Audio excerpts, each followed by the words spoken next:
What's up? It's me, Osmali. And I'm Raisa, and welcome back to another amazing Facebook Live. And yes, I am back. We are using this new Facebook right now, so we'll be able to see your comments, so make sure you put them in.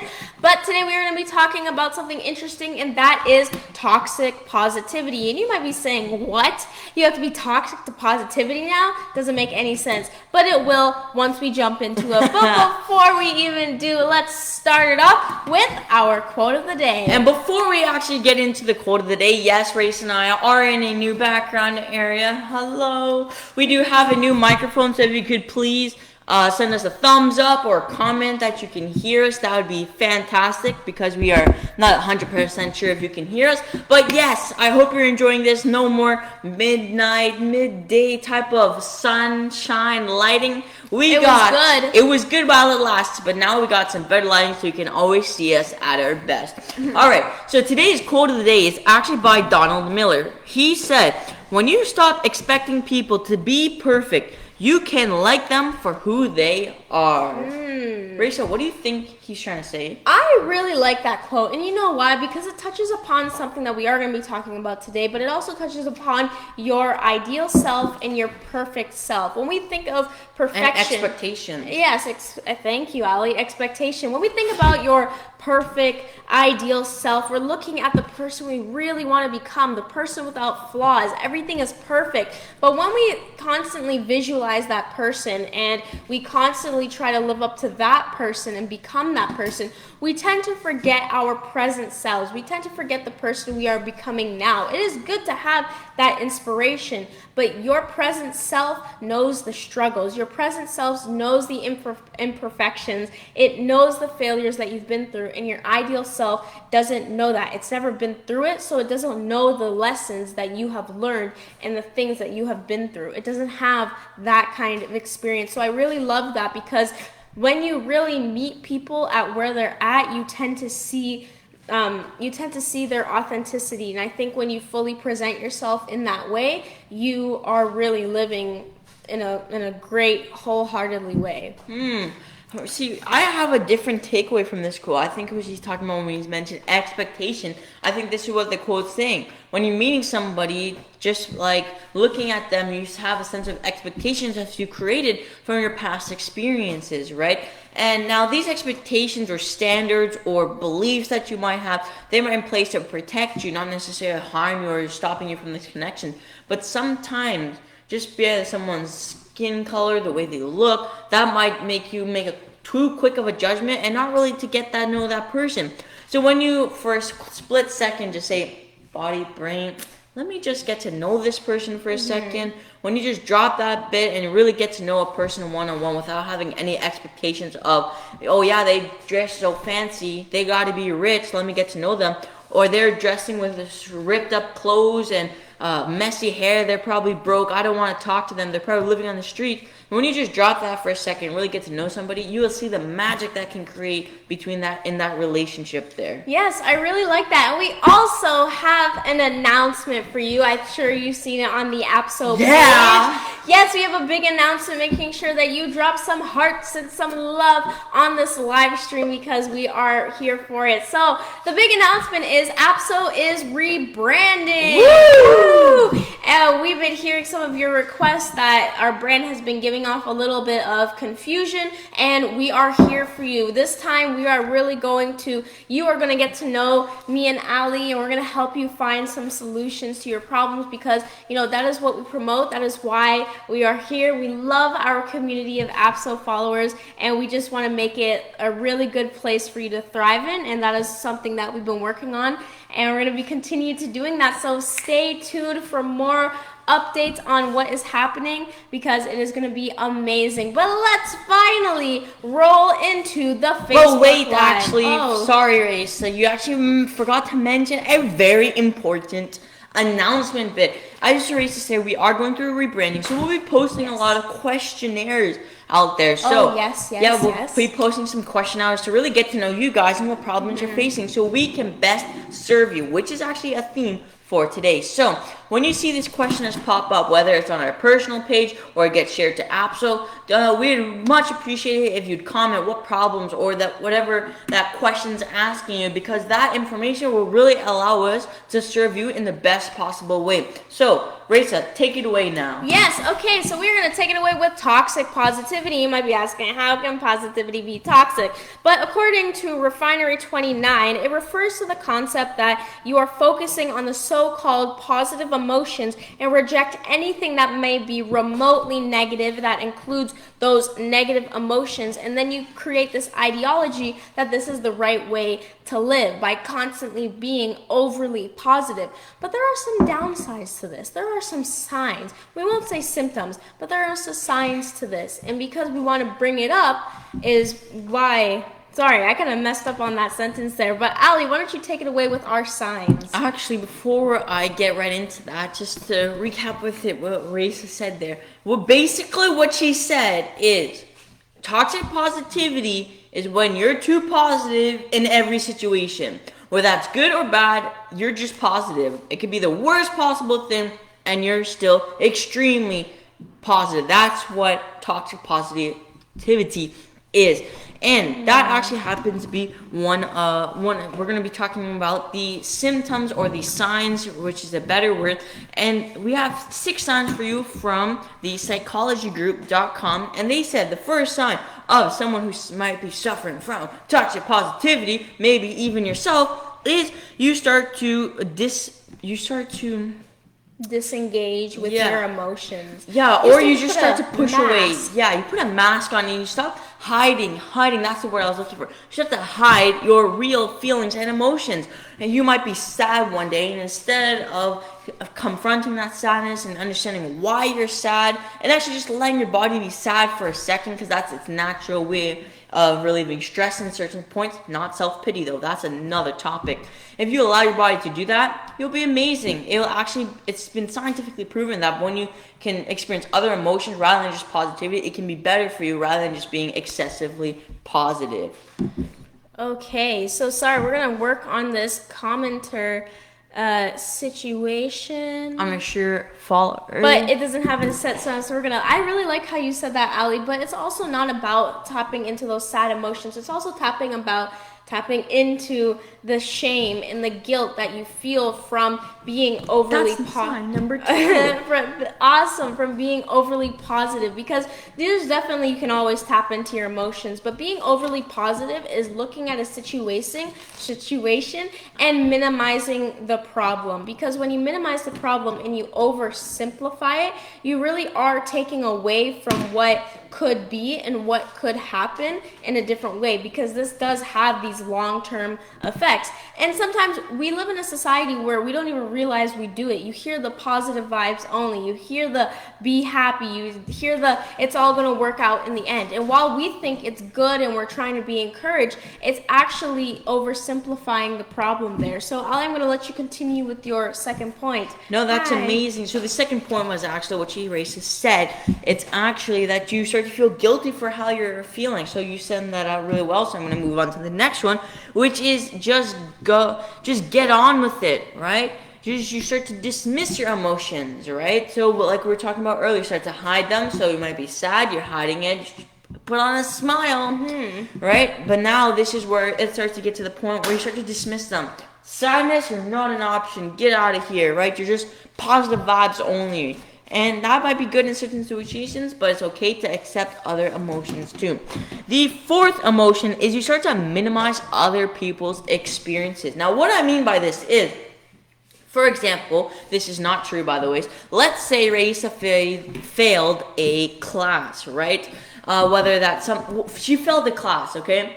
And this class was the one class she needed to get into her dream university, and she somehow failed it, right? So instead of Raisa's crying, she's having a tough time. She's going through all these different emotions, stress, anger, frustration, right? And sadness all in the one time. And I come along like, Raisa, come on, man. Look at the bright side of things. Find the silver lining. This could be way worse. You could have failed all your classes, right?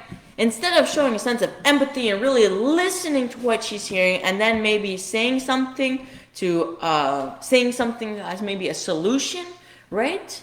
That is something better to do in that situation rather than just saying something constantly positive. So you want to acknowledge the situation, right? If you're at a funeral and you're just saying, yeah, grandma's in a better heaven or something. Now that might be not the right time to be positive and stuff. So understanding, acknowledging what the atmosphere is saying, vibing off, right? Understanding how that person is feeling, acknowledging that, listening to what they're feeling, what they're saying too, and then giving a solution, but also interrupting their pattern. Now, if someone's constantly in a state of self-pity, the best thing you can do is interrupt that pattern and then give them a solution. Yep, and I'm going to interrupt you right here because I really love what you said there. We're going to go back to that situation.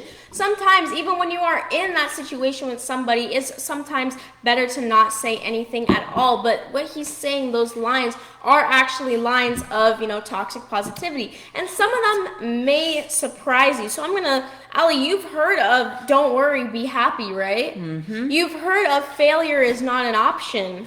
Yeah, well, okay, that one I kind of have a problem with, right? There's certain situations. Actually, no, I don't have a problem with that, actually. I kind of retook that. Failure, it's good to fail sometimes, right? And you learn from your failures. That's Mark Cuban was actually talking about that. He was on an interview with Steve Harvey, and Steve Harvey asked him, what would you tell to your younger self or an entrepreneur starting up? He would say, don't have expectations. You're not going to always reach what you imagine you're going to reach. And learn from your failures. That's one of the biggest things you can do is learn from your failures. So, yeah, continue along with that. But as we're talking about your business and your personal life, Ali is right when he says, failure is not an option. Those are only one of the toxic positivity lines.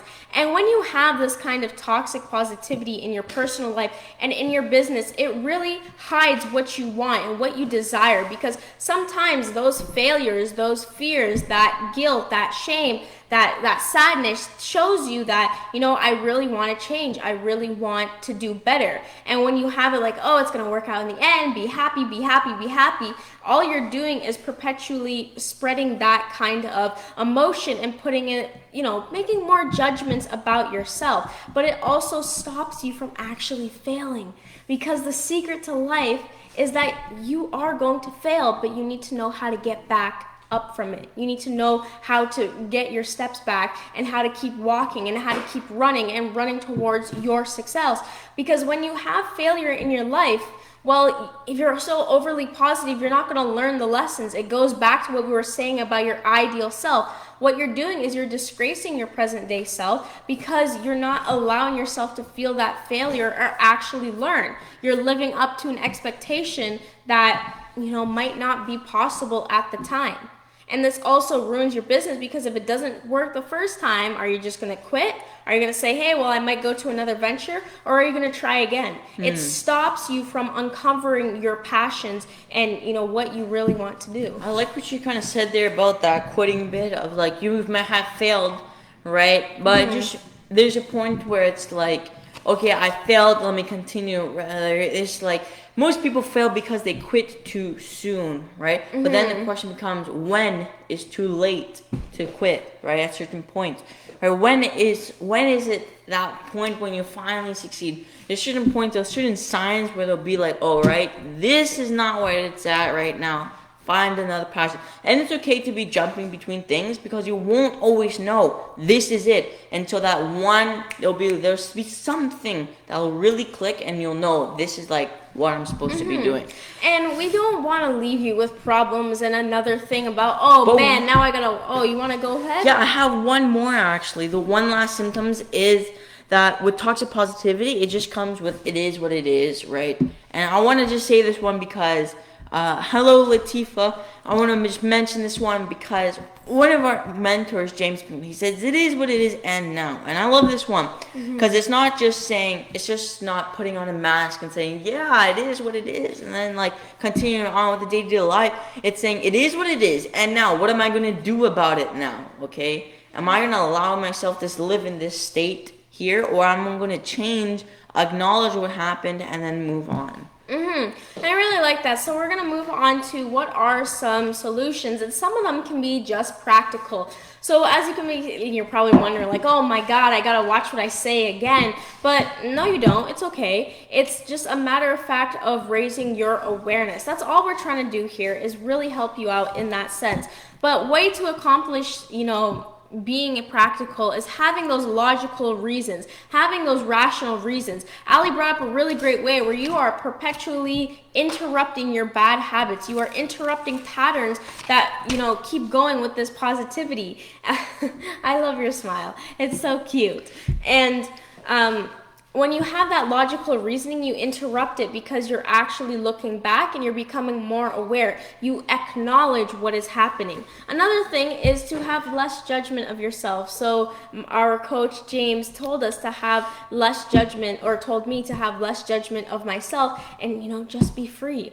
So and the other thing is, when we are, one thing I think I mentioned before, and I just want to point it out before we move on to satisfaction, is that we live in a society, we see, we hear, and we are bound to feel things. We are bound to see and hear these things, but we're also bound to feel those things. And those means those emotions. It means, seeing what we have on the media. It means hearing what's going into our brains. And it is all a combination. So every time we raise our awareness, we raise our level, we are entering a new field to play in. Imagine it, right? When you win, you're in a soccer tournament. Imagine like all of these good habits: satisfaction, happiness, positivity, realistic expectation, goals, all of them. If there is like a soccer tournament or a football tournament, you would have to win each game before you move on to the next one. So that's kind of what I like about this, because every time you raise your awareness, you win another game. And at the end of it, you win that championship and you get the trophy, and then you have a big party afterwards.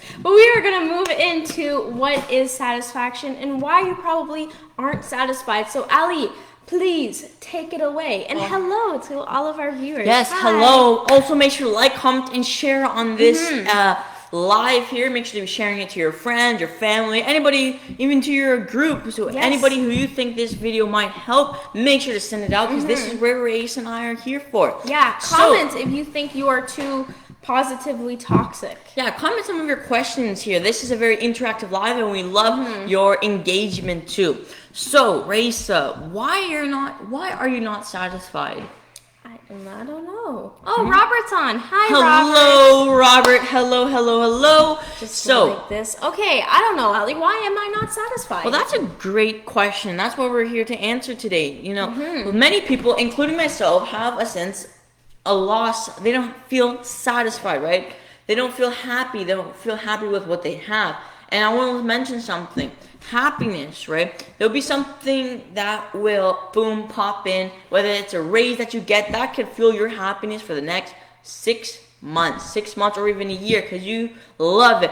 Wow, this extra money feels amazing. But then after that year or so, you'll get used to it, and then you'll start to look for the next thing.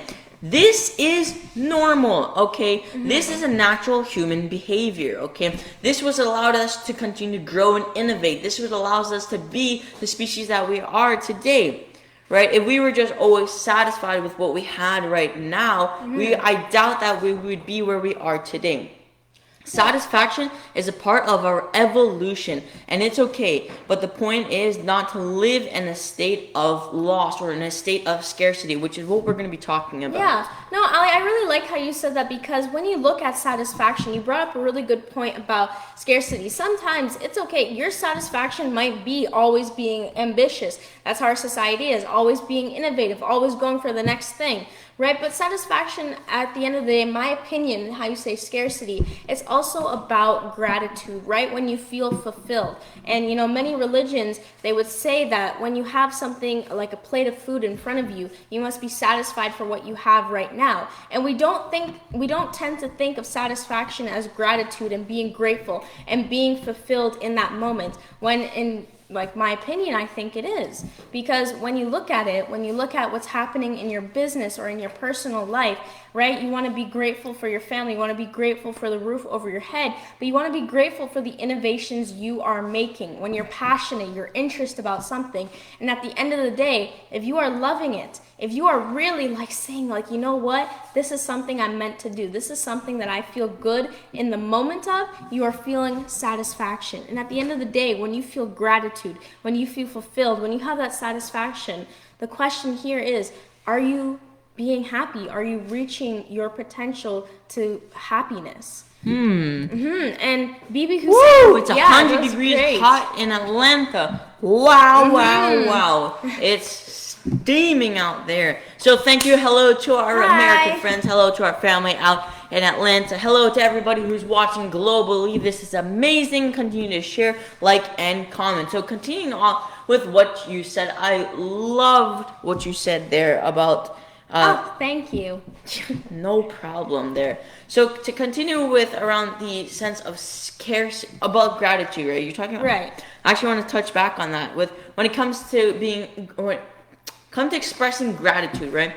You don't have to be satisfied to express gratitude, right? Gratitude is one of the best things, like you were saying about the plate of food, right? I remember there was somebody was saying how you don't want to eat until your belly is full. Eat until you become satisfied. Right, you should eat until you're satisfied. Okay, I actually feel satisfied because Savor the food. this is a point of where the scarcity mindset comes in. Right, you continue to eat all that food because you think, oh, if I don't have let's say you're at a buffet, right? Marketing does this really well when it targeting your scarcity mindset here.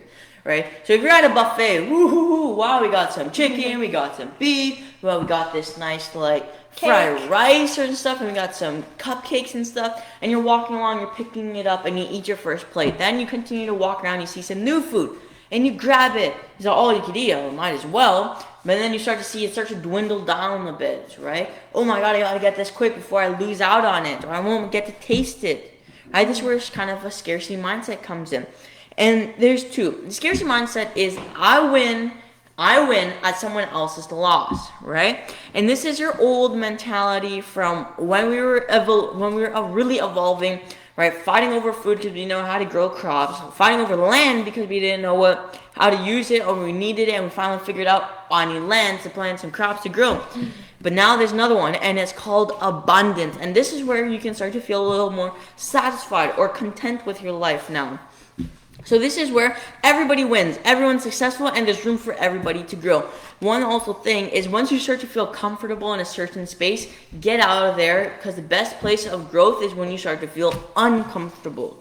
Oh yeah, definitely. I think that's one thing I've noticed about the both of us is that I think this is what we also need to mention as well. When you are, no matter how small the situation is, if you feel uncomfortable, go for it, you are growing. I think when we tend to think of like, oh, be uncomfortable, get out of your comfort zone, grow, then we think about these big situations. Like if you are kind of shy, we think about, oh, well, you know what? We got to go to a party and talk to this many people. And sometimes it might work. But if you're a shy person, you go out in your comfort zone and you talk to maybe one person, you talk to two people. Or you make somebody's day. Yeah, or you make somebody smile that day, whatever it is. No matter how big or small the situation is, if it's uncomfortable and you go for it, you are growing. Give credit to yourself on those kinds of achievements that you are making that kind of progress. And to kind of go along with this, certain people, to go back to our common theme throughout this whole live, was expectations, right?